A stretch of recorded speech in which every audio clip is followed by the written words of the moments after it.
What is up, YouTube? This is the Merman Master coming at you guys from the Team Time Riders YouTube channel today with Dark Magic Ian. That's right. And he has for us his very favorite deck profile. You guys have asked for it. You guys wanted to see how he changed it up. And now we're bringing it to you here, right now. So you're going to see it here on a Team Time Riders exclusive video. What deck profile is this going to be? Noble Knights. That's right. We have Noble Knights, Dark Magic Ian's main deck, his main squeeze. My favorite deck of all time. Favorite deck of all time, and with all of the new support, you guys can see those beautiful secret rare Merlins right in there. So much better than the gold rare version. It's been a long time Platinum coming. rare. Platinum rare version. Ugh. It's been a long time coming. Platinum rare leaves a bad taste in my mouth. Konami really delivered for Noble Knight players with that, but even more so, they delivered some brand new cards which change up the deck in crazy and fantastic ways. And I got the chance to play against this deck, and it is monstrous, guys.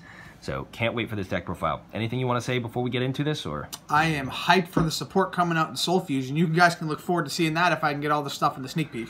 Awesome. All right, guys, let's get it done. All right, so for your monsters, you run 3 Merlin. This is like your Lone Fire. You tribute this to summon a Noble Knight out of your deck. It basically helps. It's basically like your 4th, 5th, and 6th copy of Medrot. That's really what it's in there for. Yep.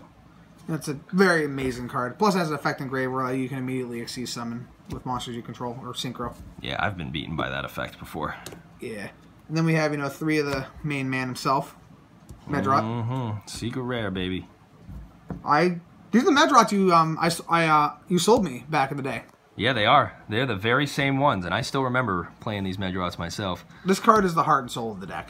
He really is. Like, even if the new Noble Knight stuff comes out, you still have to play 3 of him. Yeah. Unless the new Noble Knight stuff is so, like, broken, it's insane. If there's a Noble Knight card that is able to power creep Medrot, I will be amazed. Yeah. Medrot is your heart and soul of the whole deck. He's your combo starter. You want to see him as quickly as possible, which is why you run, like, your 3 Merlins along with him. Yep.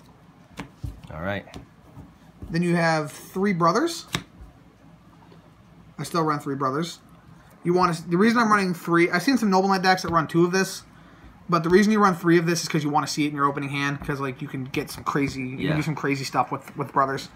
And as we discussed before, I think like brothers, just with Isold and with some other stuff. He's also with that Gusto Emerald, which is really really good. That effect actually comes up quite often. And for the spell cards too, right? Yeah, it's for Noble Knight or Noble Arms cards. That's really good. All right. Next up, we have the new guy. The one that you guys have been waiting for. 3 Noble Knight Custonin. All right.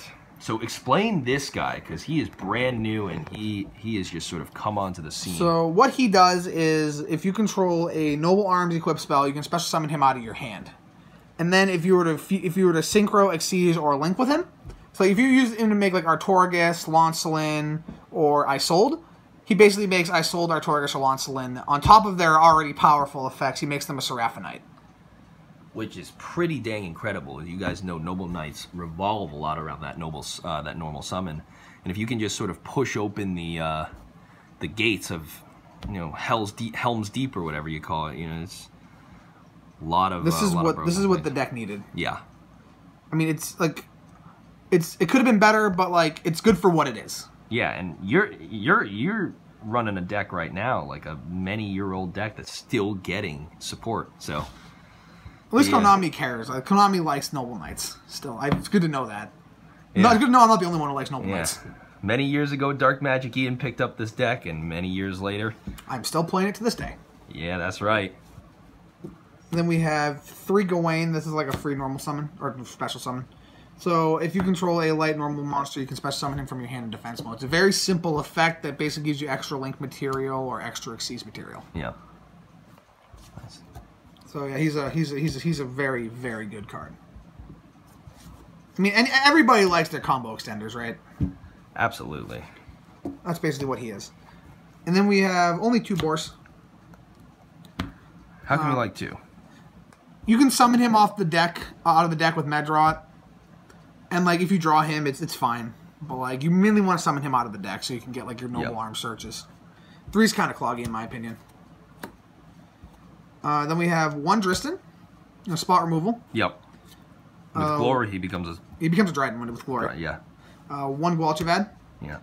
You can actually... If you have this in your hand with, like, Brothers and some other Noble Knights, you can make Isolde with an Artorgus and another Xyz monster. Which is insane. But it's very, very situational. But, like, he's in there because, like, you can recycle the Gawain by destroying a Noble Arms, and then you can basically make Artorgus or something. Yeah. And then the last monster we run, the last Noble Knight monster run is the last of the new guys, which is 1 Noble Knight Pelennor. All right. Explain this guy. So this is like Dristan, basically. He, you destroy Noble Arms, equip spell you control to destroy a face-up monster on the field, and then you draw a card. There's actually a stupid thing you can do with this in Arfaduder, where you equip Arfaduder onto him, you use Arfaduder's effect to make Pelennor lose 500 attack to pop a set card. And then you use Pellennor's effect to pop the Arfaduder to pop a face-up monster and draw a card. And then Arfaduder re-equips onto Pelennor, and then Arfaduder can trigger again to pop another set card. I think, is it once per turn? No, it's whenever it re-equips. It's a re-equip effect is once per turn. Yes. And then the last monster we run is just the 1 Queen.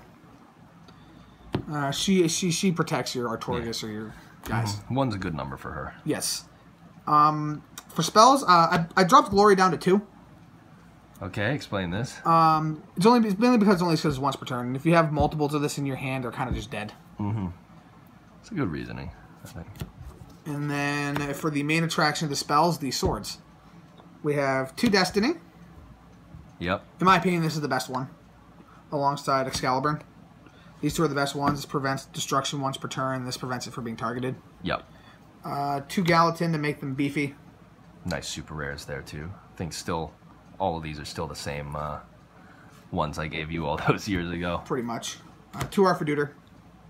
Shout out to the Merman Master for hooking me up with the second super. Yeah, still funny. I'm giving you Noble Knight cards years later, too. Pretty much, yeah. And then this is like your set card destroyer. And then you have, I'm running 2 Caliburn. My sword count's kind of high. But it's because I want to have more targets for Isolde. So I'm running 2 Caliburn. Yeah. You know, gives your monster 500 attack, you gain 500 life points, and then the 1 Clarent. And, okay, so explain to us what Clarent does, because that's brand new. Clarent, basically, you equip it to a Noble Knight, and then you pay 500 life points. So basically, you combo this with Caliburn, you gain 500, and then you pay the life points you gain to make your guy be able to attack directly. That's pretty dang cool. I think that's really good. And I do like this sword count. I do prefer like a higher number of swords in the deck because I think, you know, you're exactly right. Like, so like you want to see this with Medrod. You want to see more swords. If you have fewer swords in your deck, I see some people running like 1 of each sword and they're counting on those swords staying in the deck. Or 2 Excalibur and then 1 of every other one. Yeah. But like, if you want to see a sword along with a Medrod, because like the more swords you have in your deck, the more times you can resolve Medrod. And that's what you want. Uh-huh. So those are the swords. Then we have the 1 last chapter. This is like a theme monster reborn. Yeah, pretty much. It's kind of situational. It's only good late game. And then for generic spells, we have 3 Called by the Grave because getting hand trapped sucks. True that. Rhoda, it's a warrior deck. This is like a 7th copy of Madrot, and then the original Monster Reborn, which is another combo extender. Nice. That's the main deck. All right, moving on to the extra, which we is have very, very shiny and pretty. 1 copy of whoever this is. I don't know. She's my field center. Then we have 3 Artorgus. I see 2. I see builds running 2. It's really player preference whether you want to run 2 or 3. I personally like 3 because I want to summon more Artorguses. It's like Shien. Yeah. This card is insane. Popping spells and traps and basically, if you have like if you have 3 swords engraved, you summon this, you equip 3 swords, and you destroy up to 3 spell traps each turn.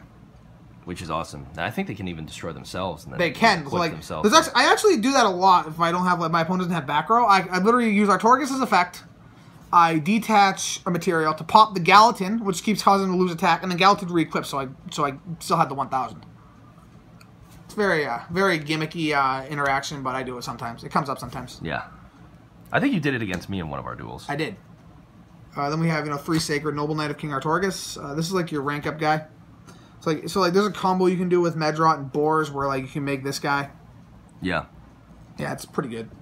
He's basically he's a worse Dryden, but he was Dryden before Dryden, so he's like the OG, he's the OG popper. Not really, but like he's I know Dryden, what you mean. He's yeah. Dryden before Dryden came out. I know what you mean.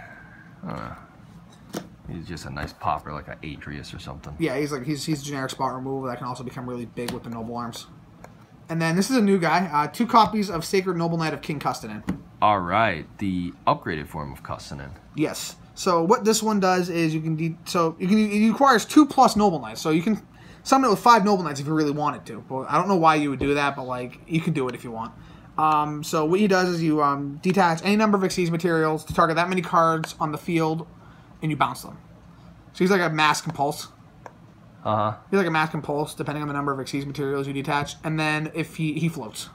Yeah. So like if you run him over by battle or you pop him by a card effect, you can summon anyone. You can summon one of these guys and attach him as a material. Which that's also pretty dang insane. And I'm hoping they have more Noble Knight XYZ monsters. That would be nice. So like what he does is like if you run him over or pop him, he'll just Artorigus will just Sacred Noble Knight of King Artorigus will just come out to take his place. Yeah. Incredible card. Then we have really a good thing for the deck as well. Then we have the 2 Isoldes. It's a Noble Knight deck. You play Isolde to get your equip spells into the grave. A lot of people don't realize this, but Isolde is actually a Noble Knight card. It's not a Goki or a hero or It is a warrior. It is a generic warrior link monster, but I feel like it was originally made for Noble Knights, but I'm not positive. You're not positive. No, it just says Noble Knight right there. Fair enough, but like don't flame me for saying it's a Noble Knight card, please. You'd be hard pressed to convince most people out there that this is a Noble Knight card. But it is. But it is, and so because it's a Noble Knight deck, and this card was made to benefit Noble Knights like equip kind of stuff, and people like Isolde was just so good that people decided to make their decks contain equips. Because it's a generic warrior deck, so like you can summon any of your combo pieces you need with her. Bingo. It's a very good card all around. Yeah, if he even wanted, he could totally, I think, run 3. Frickin' the attack gainer in here to go for Naturia Beast. I could do that, but like none of them are Earth. They're all light. Yeah. I'm not playing Gokis, man. That's true. Couldn't you actually run that card to get out? I could run that card to get out Lady of the Lake and stuff like that. Yeah, you could get Lady of the Lake out with her. I think. I'm not sure. I don't really even know if she's a warrior. I don't run Lady of the Lake, so I'm not positive if she's a warrior or not. Don't quote us on that, guys. Don't quote us on that. But I guess that's how they do it. That's how they do it. That's how you're supposed to get out your level 1 tuner. For other links, we have Borreload. Yeah. These really never come up, but they're in there just in case the situation happens. Borreload and Borrelsword. Nice. The new guy from Cybernetic Horizon. Yep. Both very good cards. And then other generic Xyz monsters when we run 1 Dreadnought Dreadnoid. I don't have a Great Magnus, so I'm running this. Still a very good card. Yes, this is good again. This is actually really good against Sky Strikers. Because like if they multi-roll and like you manage to bait out the disruption or something, you can just make this and pop everything. Actually, if you make this, they can't respond with any of the cards, I don't think. They cannot. Like if it gets on the field and you activate the effect, they cannot respond. They cannot Widow Anchor it. They can't like Veiler it. They can't do shit like that. So this is in here because I don't have a Great Magnus, but it's good against like Sky Striker, so it's better than that. It's 5,000 beat stick too. Very, very cool card. Zexal favorite. And then we have the Cowboy for time. Yeah. That's the extra deck. All right. So 15 card extra deck, 40 card main deck. Anything you want to say about this most favorite of your decks before we end the deck profile? The deck still has some consistency issues, but it's a very, very fun deck to play. I enjoy every minute of playing this deck. It is my favorite deck of all time, and if I were to ever, sell all of my Yu-Gi-Oh cards, the only thing I would keep is this deck. Which is a testament to how much Dark Magic Ian is a fan of the Noble Knights, and he really has shown it here today and continues to show it. And I think like the Yugi gods have been rewarding Dark Magic Ian by giving him a whole bunch of brand new support. The lone Noble Knight player. The lone Noble Knight player has a whole bunch of new support cards coming out. Dude, Soul Fusion is going to be my set. There's Gravekeepers coming out in it, which I have in the makings. I fucking love that deck. And then there's Noble Knight support. What more could I ask for? That's right. That's right. More Element Saber support maybe, but like... I can only dream. That's right. Like, pretty much everything that we have here, Gravekeepers and Noble Knights coming in for Dark Magic Ian in a big, big way. So, with that being said, guys, thank you so much for watching the video. If you did like the video, please remember to rate, comment, and subscribe on the Team Time Riders YouTube channel. And with that, this has been the Merman Master and... Dark Magic Ian. And we're signing out. Catch you guys next time. Peace.